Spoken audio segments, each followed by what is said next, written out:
안녕하십니까. 대전교원 시니어 직능클럽 DTX 교육방송입니다. 오늘은 국어 제16강 교술문학에 대해서 공부하겠습니다. 좀 생소한 용어이기도 합니다만은 이제 교술이라고 하는 것이 뭐냐 하는 그 개념부터 알아두기 바랍니다. 우리가 이제 그 문학을 할 때 국어에서 배우는 게 문학이지요.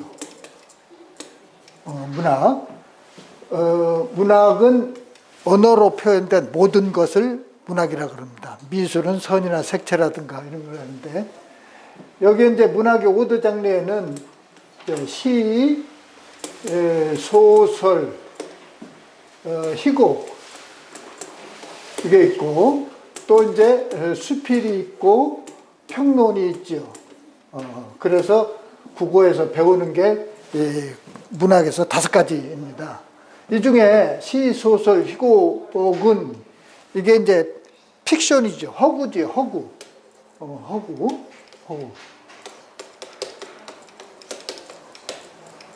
그래서 꾸며낸 상상의 이야기를 허구라고 합니다. 그런데 거기에 이제 수필이나 평론은 그게 아니라 논픽션이에요. 이거는 어떤 사실인 문학입니다. 실제 있었던 이야기를 쓰는 것이기 때문에 이게 논픽션이라고도 하고, 흔히 그 다큐멘터리라고 그러죠.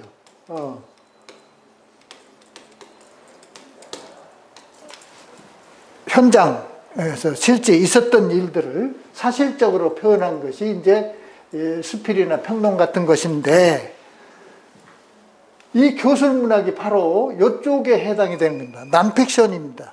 그러니까 사실의 문학이다, 이렇게 얘기할 수 있어요. 그래서 교술, 가르쳐의 교자, 서술할 설자입니다만은 표현하고자 하는 대상을 객관적으로 또는 사실적으로 서술하면서 그 속에 교훈적, 계몽적인 내용을 포함하고 있는 문학이다, 이렇게 이제 정의를 할 수 있어요. 고전 문학에서는 운문으로 경기체가, 악장, 가사, 신체시 이런 것들이 있는데, 뭐 경기체가는 알다시피 뭐 양반들의 무슨 과거장 시험이라든가 경기에 어떠한이 있고, 이것이 경기체가입니다만은 어떤 외부적인 환경을 나타내든가, 악장, 예를 들어서 그 용벼천가 같은 경우, 그 어린 청강지곡 같은 거, 어린 청강지곡은 부처님의 일대기를 나타낸 거거든요. 용벼천가는 이조 왕업을 칭송하는 그런 영웅서사시로 되어 있습니다. 여기 신체시가 이제 개화기 때 계몽적인 그런 내용들로 되어 있어요. 그래서 이런 장르들은 별도 어디다가 넣을 수 없으니까 교술문학이다, 이렇게 이제 얘기를 합니다. 대표적인 것이 이제 산문으로는 전기문이라든가 수상록이라든가 비평문이라든가, 그러니까 수필은 상당히 광범위한 영역에 해당이 되는데, 뭐 서간문이나 이런 것들이 이제 이쪽에 해당이 됩니다. 여기서 얘기한 바와 같이 허구성이 가미된 문학이냐, 비허구적이냐, 논픽션이냐에 따라서 이렇게 이제 크게 두 개로 갈라질 수가 있어요. 고전 작품에는 이제 박지원의 열하일기라든가 정약용의 목민심서 이런 것들이 이제 또 여류수필가로서 이런 작품들이 있는데, 이것이 이제 곧 고전의 교술문학이면서 또 수필 영역에 들어가기도 합니다. 현대에서의 수필, 자 이제 에세이입니다. 수필의 진술 태도는 크게 4가지가 있어요. 이게 서정적인 수필이냐, 서사적인 수필이냐, 희곡적인 수필이냐, 교훈적인 수필이냐, 이렇게 이제 4가지가 있고, 수필의 구조는 꼭 이렇게 되어 있습니다. 사실과 의견을 이렇게 대별을 시켜요. 그래서 어떤 현상이나 체험이나 이것을 앞에다 내세우고, 거기에 대한 느낌이나 감성이나 생각이나 의견을 나타내는 것이 되어 있어요. 그래서 대체적으로 이쪽이 이제 주제성을 가지고 있죠.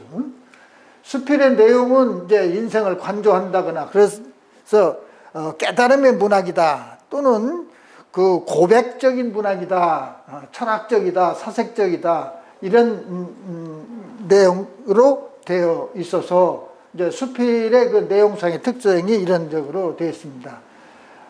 개화기 때 6.1전의 서희견문을 비롯해가지고 대학 교수라든가 또는 의사라든가 정치인이라든가 각 방면의 전문가들이 주로 이런 수필을 쓰게 됐는데 아주 작가층이 다양하다. 범위도 넓고 작가층도 다양하다 하는 것이 이 교술 문학의 특징이고 수필의 특징이기도 합니다.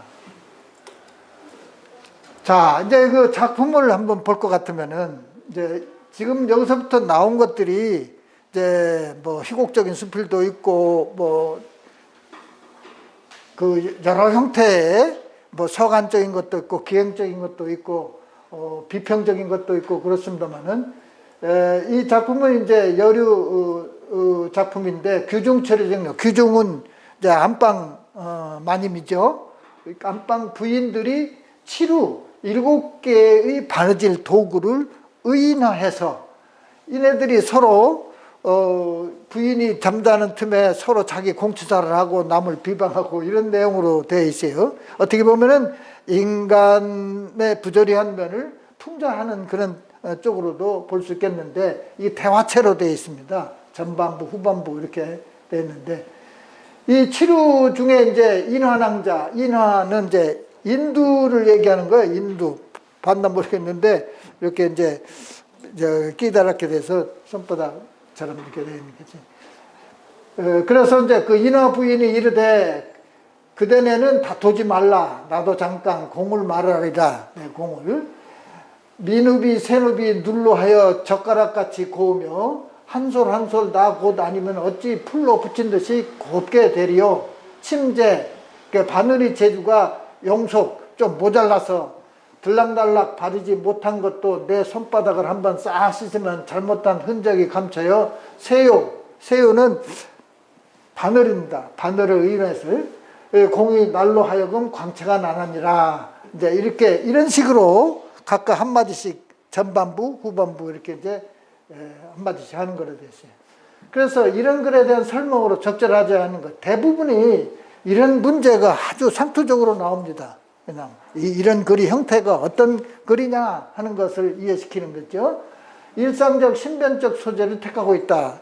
규중 부인이 늘상 가지고 있는 바느질 도구를 서술과 대화 위주로 되어 있다. 이 작품은 이제 희곡적인 요소가 담겨져 있습니다. 서로 대화하는 것으로 되어 있기 때문에 그래서 서술과 대화로 되어 있고 대상을 예찬하는 이거는 이제 상대편을 예찬하는 게 아니라 상대편을 비방하며 나의 잘난 척을 하는 형태로 되어 있어요. 그래서 이게 이제 3번의 답이 되겠습니다만은 사물의 인격을 부인하여서 표현하고 있다. 의인법을 쓰고 있어요.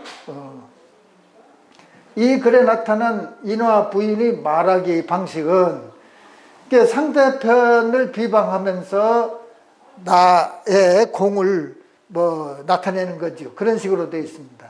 그래서 모호한 말을 써서 논점을 흐리고 있다든가 상대방을 조롱하면서 자기를 과시하고 있다. 이것이 이제 그 답이 되겠죠. 상대방을 조롱하면서 잘난 척을 하는 것이 이제 이쪽인데 해학적 표현을 통해서 내면의 갈등 이건 좀 해학적이다고는 좀 볼 수가 없습니다. 상대방의 말의 허점을 논리적으로 반박하고 있다. 이런 것과는 거리가 멉니다. 그래서 2번이 답이 되겠습니다. 그 다음에 이것도 이제 그 여류 수필 중에 하나인데 조친문이라 그래가지고 이 제문 형식으로 되어 있어요. 그러니까 제사 지낼 때 충문 유세차 하면서 이렇게 되는데 그런 형태로 되어 있는 게 이 작품입니다. 그래서 부러진 바늘을 조상한다, 얘기는 조문한다, 애도한다 그런 뜻의 조친문인데 제문 형식으로 되어 있어요. 제문 제사 지낼 때 쓰는 형식으로 되어 있다. 그래서 이제 그 충문이다, 제문이다 이렇게 얘기도 합니다. 이거 호흡을 한번 보세요. 아깝다 바늘이여, 어여쁘다 바늘이여. 너는 미묘한 품질과 특별한 재치를 가졌으니 물 중에 명물이고 철 중에 쟁쟁이라. 뭔가 호흡이 일정하죠. 아주 철 중에 쇠 중에서 으뜸이라는 얘기입니다. 민첩하고 날래기는 백대의 협격이요. 아유 의협심이 강한 사람 같으며 굳세고 곱기는 망고의 충절이라 아주 충절이 높은 추호 같은 바늘이 뾰족하죠. 추호 같은 부리는 말하는 듯하고 뚜렷한 기는 소리를 듣는 듯하지라 능나와 비단이죠. 남봉과 공작, 봉황새라든가 공작을 수를 놓을 때 그 민첩하고 신기함은 귀신이 덮는 듯하니 어찌 사람의 힘으로 미칠 바리요. 이런 식으로 아주 부러진 바늘에 대한 애도의 뜻이 잘 담겨져 있는 명문장이기도 합니다. 이 글이 설명으로 잘못된 것이 어떤 거냐. 은문투의 가랑을 쓰고 있죠. 아깝다 바늘이요, 어여쁘다 바늘이요. 이런 식으로 물중에 명물이요, 철중에 쟁쟁이라. 대꾸법을 사용하겠다. 이런 것들이 이제 대표적인 대꾸법입니다. 전체적으로 보면 그래요. 민첩하고 날래기는 백대였고 곧세고 곱기는 망고의 충절이라. 이런 식이 이제 대꾸 형태로 되어 있습니다. 대상을 의인화해서 나타냈다. 의인법을 쓰고 있어요. 또 사실을 객관적으로 서술했다. 이런 것은 이제 객관적인 것보다는 주관적인 판단에 의해서 서술되어 있다. 이렇게 볼 수가 있어서 이제 여기에 4번이 답이 되겠습니다. 그 다음에 이거는 이제 그 비평문에 해당됩니다. 작품에 대한 비평문에 해당돼요. 서포는 이 김만중의 호입니다. 만필이라고 하는 것은 곧 수필을 다른 말로 만필이라고도 그래요. 평론적인 수필이다 이렇게 얘기하는데 송강 정철이죠. 정철의 작품에 뭐가 있죠? 관동별곡, 전후 삼위인곡, 삼위인곡, 송미인곡을 합해서 전후 삼위인곡이라고 그래요. 우리나라의 이소는 중국 구론이라고 하는 분이 쓴 이소경이 아주 당대의 명문장이거든요. 아주 훌륭한 이소경과 같은 글이나 그것은 문자로서는 쓸 수가 없기 때문에 이제 관동별곡, 삼위인곡 이런 것들은 문자는 중국 한자입니다. 중국 한자로 쓸 수 없기 때문에 오직 악인들이 구전하여 문인, 악인은 음악하는 사람, 문인들이 입에서 입으로 전해서 이어받아 전해지고 혹은 한글로 써서 전해질 뿐이다. 지금 우리나라의 시문은 자기 말을 버려두고 다른 나라 말, 이게 문자가 이제 중국입니다. 다른 나라 말을 배워서 표현하니 설사 아주 비슷하다 하더라도 이는 단지 앵무새가 사람의 말을 흉내내는 것에 불과하다. 좋지 않다는 거죠. 하물며 이 삼별곡은 관동별곡, 별곡, 삼위인곡, 송미인곡을 말합니다. 이 삼별곡은 천기의 자바람이 있고 하늘의 성질이 스스로 일어남이 있고 이속, 오랑캐들의 저속함도 없으니 자고로 예로부터 자해는 발해의 동쪽이라 해서 우리나라를 두고 하는 말입니다. 우리나라의 참다운 문장은 이 세 편뿐이다. 그러나 이 세 편 중에서도 세 편을 가지고 논한다면 후미인곡이 가장 높고 관동별곡, 전미인곡은 그래도 한자를 빌어써서 수식을 했기 때문에 이 세 편 중에서도 후미인곡이 가장 으뜸이다. 왜 으뜸이죠? 바로 우리 생각을 우리 말로 표현했기 때문에 그렇습니다. 여기서 포인트는 그거예요. 그래서 이 글에서 작자가 문학을 평가하는 기준으로 가장 잘 설명한 것이 어떤 거냐. 번역을 했을 때 그 의미가 잘 전달되고 있는가? 그런 문제가 아니죠. 구전을 통하여 악인들에게 잘 전달되고 있는가? 그런 것도 아닙니다. 각 나라의 말이 가락을 충분히 살려내고 있는가? 그게 아니고 우리나라 말로 우리 생각을 쓰는 것이 가장 으뜸이다. 이것이 바로 자신들의 언어로 고유의 정수를 표현하고 있다. 이렇게 말하고 있습니다. 그렇죠? 그 다음에 이것도 이제 유명한 작품 기행문입니다. 이거는 이제 박지원의 일야 구도학이라는 게 한밤에 구도, 도자가 물 건널 도자예요. 9번이나 황하의 물을 건넜다는 거예요, 밤에. 왜 그랬을까요? 거기에 이제 이 작품의 주제성이 들어져 있는데, 그래서 박지원의 열알기 속에 들어있는 그 일부분인 일하고 도하기, 아주 유명한 글입니다. 낮에는 강물을 볼 수 있으니까 위험을 직접 보며 벌벌 떠느라 그 눈이 근심을 불러온다. 눈으로 보아서 무서워요. 그러니 어찌 귀에 들리는 게 있겠는가? 지금 나는 한밤중에 강을 건너느라 눈으로는 위험한 것을 볼 수가 없다. 그러니 위험은 오로지 듣는 것에만 쏠리고 그 바람에 귀는 두려워 떨며 근심을 이기지 못한다. 이게 이제 낮에 강을 건널 때는 귀로 들리는 게 없어요. 눈으로 파도가 막 그냥 집채같이 휘몰아치니까 무서웠다. 이게. 그런데 밤에는 눈으로 보는 게 없죠. 귀로만 들리니까. 귀에 들리니까 아주 무서워지는 거예요. 예. 나는 이제야 도를 알았도다. 자, 여기서 이렇게 이제 수필이 아까 사실과 감상이다 이렇게 크게 나눠져 있다는데, 이건 이제 사실 현상입니다. 자연 현상, 실제 경험한 거예요. 체험입니다. 그 다음에 이제야 나는 도를 알았다. 깨달은 도예요. 이제 여기서 뭔가 깨달은 거예요. 그래서 수필은 깨달음의 문학이다라는 말을 했는데, 이게 이제 핵심어가 되죠. 깊고 지극한 마음이 있는 사람은 현상에, 귀와 눈에, 마음에 피해가 되질 않고, 귀와 눈만을 믿는 사람은 보고 듣는 것이 더욱 섬세해져 갈수록 병이 된다. 그러니까 귀와 눈을 믿는 사람은 그게 현상의 본질을 파악할 수 없다는 얘기예요. 그래서 우리가 흔히 그 일체 유심조라 그래요. 모든 것은 마음 먹기에 달려있다. 본질은 하나인데 그것을 보는 사람에 따라서 다르게 느껴진다. 이건 잘못된 것이다. 그런 내용이 담겨져 있습니다. 이 글에서 말하고자 하는 것이 뭐냐?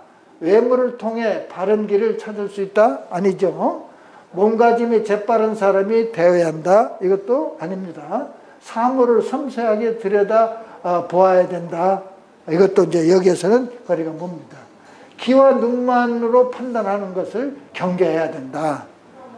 일체 유심, 모든 것은 본질은 마음에 있는 것이다.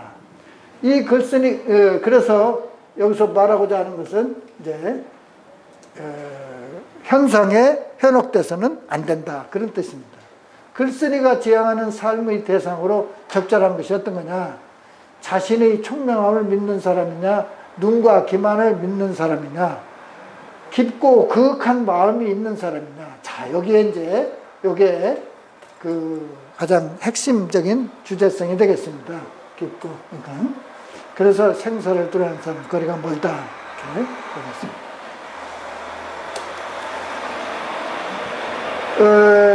이것은 이것도 기행문이죠. 이것도 연안김씨에 쓴 의동 감복 유람일기라고 해서 일명의 동명일기라고도 그럽니다.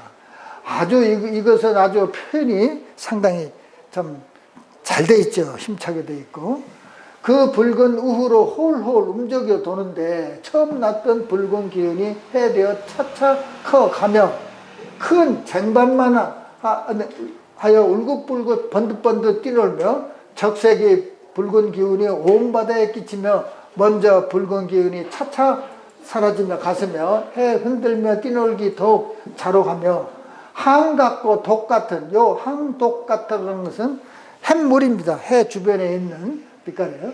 같은 것이 좌우로 뛰놀며 황홀이 번득여 양목이 어지러하며 붉은 기운이 명랑 밝아서 첫 홍색을 헤치고 하늘에 천중에 쟁반 같은 것이 수레바퀴 같아서, 이게 쟁반, 수레바퀴가 뭐예요? 해지요. 갖다 물속으로 층으로 받듯이 올라붙으며 항독 같은 주변에 햇무리가 쓰러지고 처음 불고 겉을 비추던 것은 모여서 소해처럼 들이고 물속에 풍덩 빠지는 듯 싶더라. 이런 것이 진술 태도가 뭐예요? 아주 묘사적입니다. 묘사. 아주 그 대상을 여러 가지 표현법을 써서 있는 그대로 나타내는 것이 묘사적인데 상당히 생동감 있게 잘 나타내주고 있죠. 이 글에 대한 설명으로 적절하지 않는 것은 치밀한 관찰로 대상을 역동적으로 표현하고 있다 줬어요. 비유어 여러 가지 뭐 지급법이나 이런 걸 써서 비유어를 사용하여 대상의 모습을 제시하였다 줬습니다. 대상의 지배적 인상을 객관적으로 이런 것은 이제 좀 주관성이 강하죠. 주관적인 표현이라고 보겠습니다. 그래서 이건 이제 답이 되겠는데 우리말을 적절히 구사하여 운치 있게 표현하였다. 아주 잘 되겠습니다.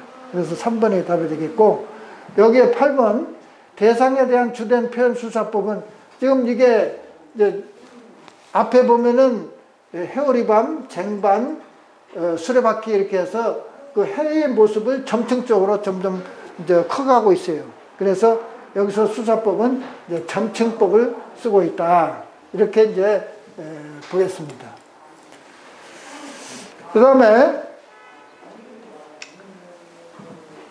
이것도 이제 그 수필인데 인류는 오랜 진화 과정을 거쳐온 결과 생각하는 사람, 현명한 사람이라는 뜻이 호모 사피엔스라는 학명이 붙었습니다. 그 린네의 인간의 학명을 호모 사피엔스 이건 이제 사고하는 사람, 뭐 현명한 사람 이런 뜻입니다. 저는 이게 지나친 자만이라고 생각합니다. 인간이 현명하다 그랬는데 과연 현명하냐? 인간이라면 우리 집인 환경을 망가뜨리면서 살아오진 말았어야죠.